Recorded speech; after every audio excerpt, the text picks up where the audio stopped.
So then let's talk about what politicians were doing about CEQA in all the decades that people were talking about reform, but the lawmakers weren't actually doing it. California's environmental protection law ended up looking more like a block of Swiss cheese than a cohesive, streamlined process. For decades, CEQA was politically untouchable because nobody wants to go on record as being against the environment in California. So even as people talked year after year about CEQA reform, it just wasn't happening. So what did lawmakers do instead? Well, they didn't change CEQA. They went around it, one project at a time.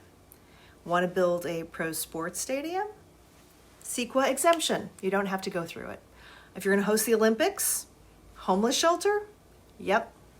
High-profile tech campuses, movie studios, and even Amazon-style fulfillment centers. Many have benefited from project-specific CEQA exemptions. And these aren't small tweaks, they were full legal carve-outs granted by the legislature and signed by the governor that said, well, we do like the environment, but for this project, we'll make an exception. So some projects got fast-tracked review, and others may have skipped the entire parts of the process. And some could not be challenged in court.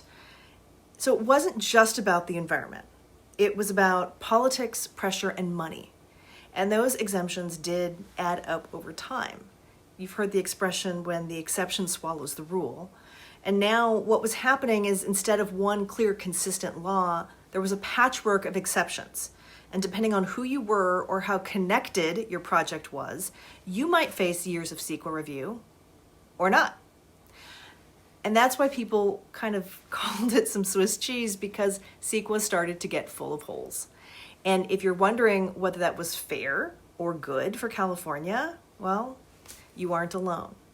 So now let's take a step back and talk about what CEQA has actually done right, because what this law has done is actually what makes California pretty special and why it was important to not just keep granting exemptions, but to actually have a plan going forward.